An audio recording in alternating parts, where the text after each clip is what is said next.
What is up, guys? In this video I will give you a rundown on what is already available on Hades 2 early access, and it is quite a lot. There are already 7 bosses and 6 biomes. Also, the game goes deeper into the Greek mythology storyline with more characters to interact with. And just like the first game, the storytelling is pretty good with the roguelike setting, that whatever you do in runs or unlock, the characters will react to it. So if you want to know more, let's get right into it. My capability.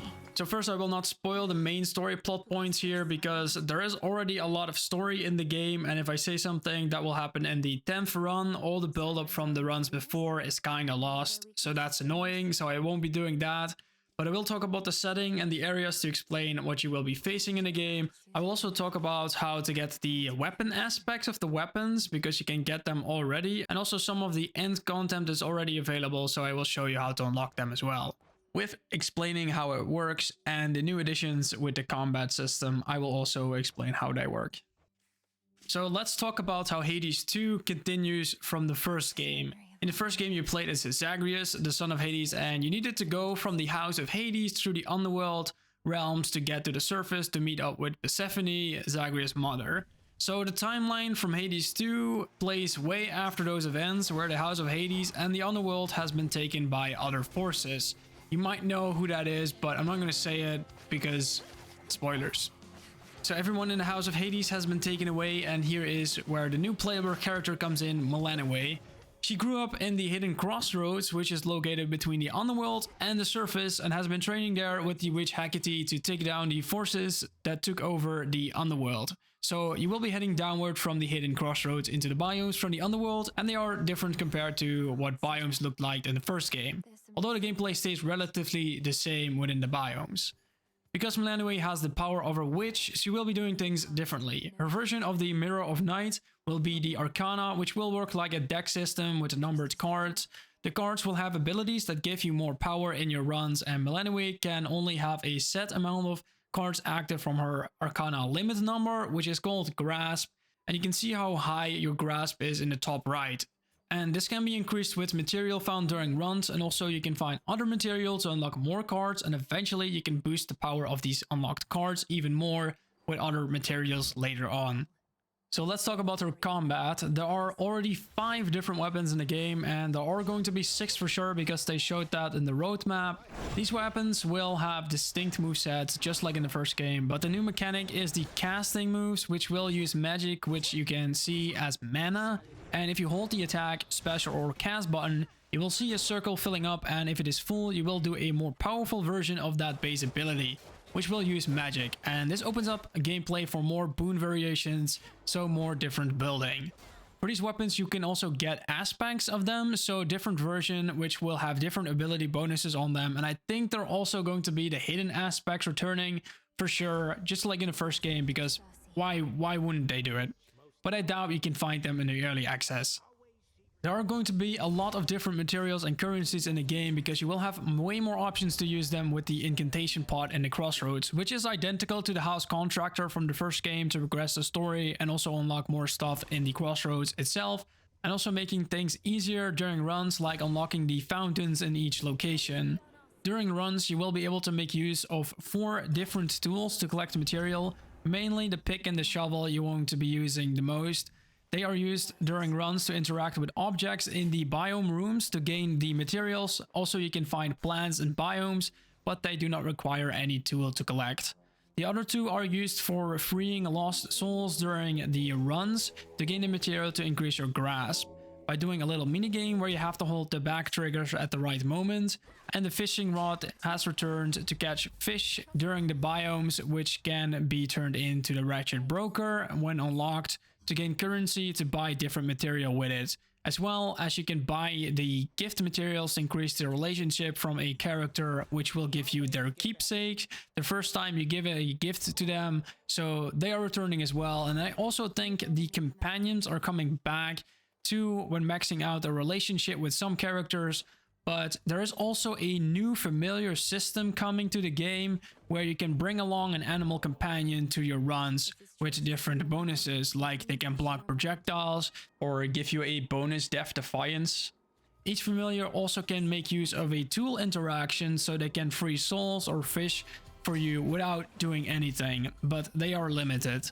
They can also be upgraded by bonding with them, by giving them the material to recruit them, which is made by the material gained by a new trial-like gameplay system.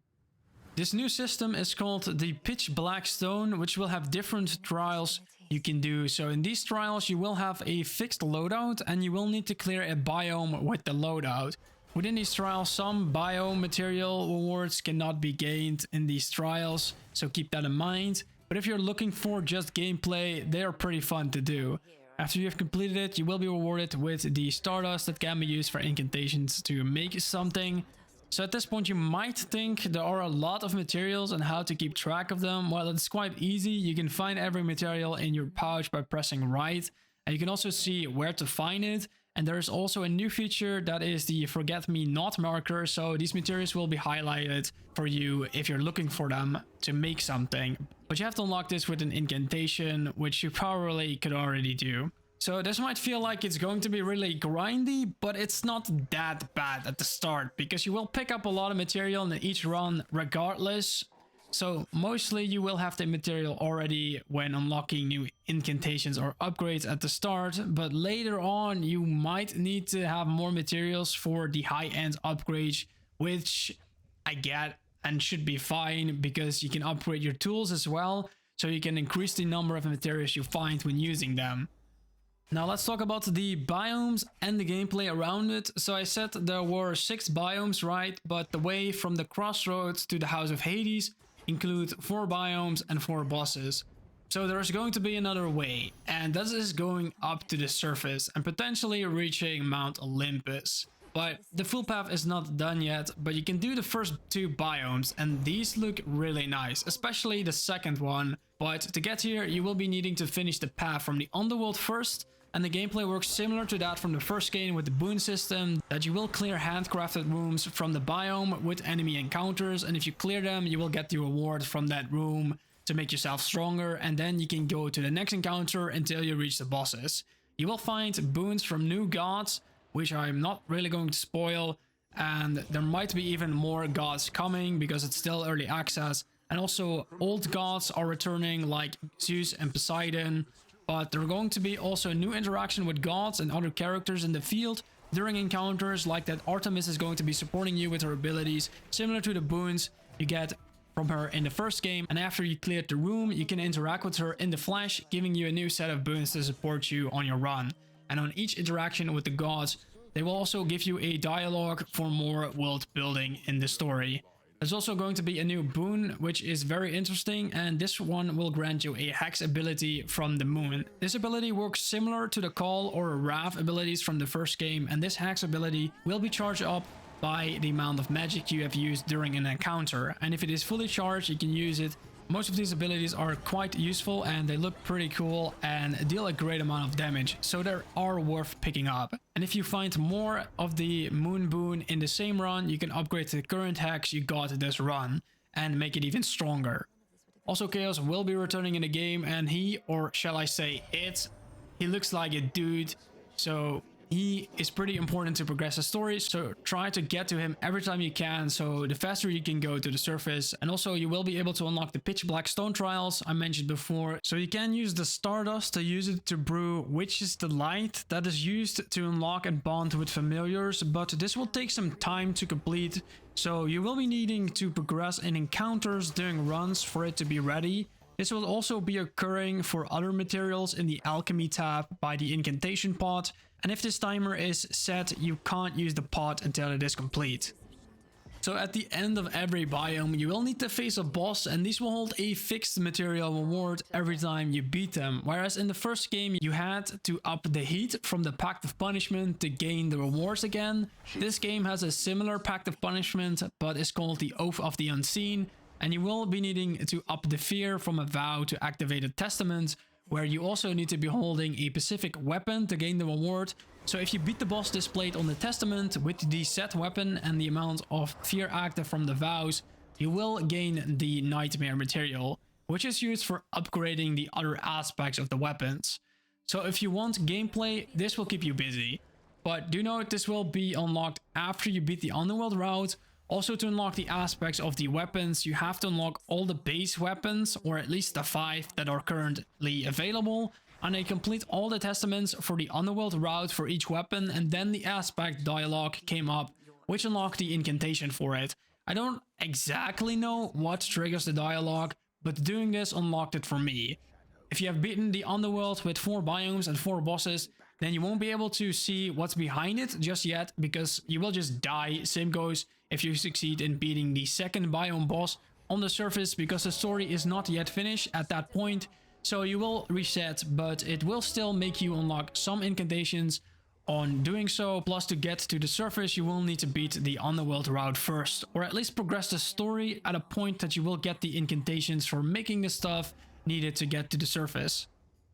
But guys, that wraps up the main content you can expect from Hades 2 Early Access. Personally, I really enjoyed playing in this, and if you do want to scratch that itch for more Hades gameplay, then this Early Access won't disappoint. In terms of story though, it's already pretty good, and the soundtrack is also fucking great, by the way. But with the story, some of the characters have a placeholder which looks like a hooded person, which can break the world building of the story a bit because it's not done yet. So if you only just here for story, the best experience is to wait for the full version.